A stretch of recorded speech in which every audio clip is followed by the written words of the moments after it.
Nasira ang bahagi ng radar ng Dato Bangkaw. 3 barko ng BFAR ang kasama sa misyon.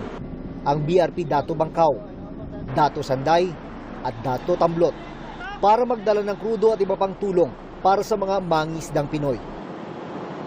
Nasa 17 nautical miles mula sa Scarborough nang magparamdam ang mga barko ng China Coast Guard.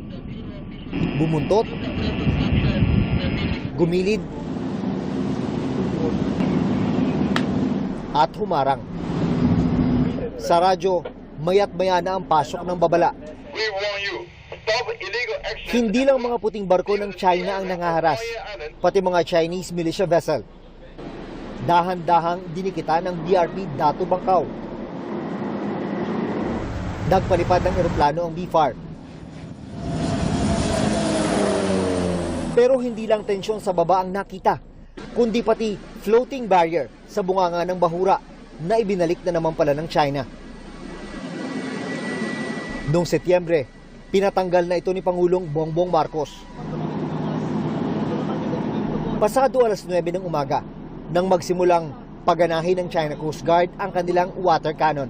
Pero nang tumagal, diretso na ang buga. Lakas! Lakas ng pressure na yun. Ito, pangalawa na ito.